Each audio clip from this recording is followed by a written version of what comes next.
ជនសង្ស័យក្នុងសំណុំរឿងឃាតកម្មលើលោកឆាលីខឹកដែលជាមនុស្សចំណិតរបស់លោកដូណាល់ត្រាំកាលពីសប្តាហ៍កន្លងទៅកំពុងត្រូវបានប្រឈមនឹងទោសប្រហារជីវិតជនសង្ស័យនៅក្នុងសំណុំរឿងឃាតកម្មលើសកម្មជននយោបាយអភិរក្សនិយមអាមេរិកដ៏មានប្រជាប្រិយភាពម្នាក់លោក Charlie Kirk ត្រូវបានចោទប្រកាន់ជាផ្លូវការហើយនៅថ្ងៃអង្គារទី16 ខែកញ្ញាពីបទមនុស្សឃាតមានស្ថានទម្ងន់ទោសធ្ងន់ធ្ងរដែលអាចប្រឈមនឹងទោសប្រហារជីវិតនេះបើតាមការប្រកាសរបស់ក្រមរដ្ឋអាជ្ញាអាមេរិកក្នុងរដ្ឋអូតាដកស្រង់ចេញផ្សាយដោយទីភ្នាក់ងារសារព័ត៌មាន AFP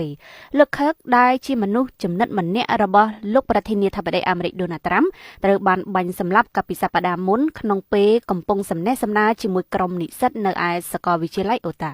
លោកគឺជាស្ថាបនិកចលនាយុវជននយោបាយអភិរក្សនិយមដ៏មានឥទ្ធិពលម្នាក់នៅក្នុងសហរដ្ឋអាមេរិក Turning Point USA អាជ្ញាធរអាមេរិកបានឲ្យដឹងថាជនសង្ស័យឈ្មោះ Tyler Robinson មានអាយុ22ឆ្នាំបានប្រើប្រាស់កាំភ្លើងវែងមួយដើមដើម្បីបាញ់សម្លាប់លោកខឹកជាមួយគ្រាប់កាំភ្លើងតែមួយគ្រាប់គត់បាញ់ចំករបស់លោកចេញពីលើដំបូលមួយ Robinson ត្រូវបានចាប់ខ្លួនក្រោយរត់គេចខ្លួនអស់រយៈពេលប្រមាណ33ម៉ោងនៅឯសន្និសីទសារព័ត៌មានលោក Jeff Gray បានបញ្ជាក់ថាក្រោយបានត្រួតពិនិត្យលើផតាំងដែលមន្ត្រីអនុវត្តច្បាប់ប្រមូលបានមកទល់នឹងពេលនេះខ្ញុំសម្រេចចោទប្រកាន់ Tyler James Robinson មានអាយុ22ឆ្នាំជាមួយបទឧក្រិដ្ឋដូចខាងក្រោម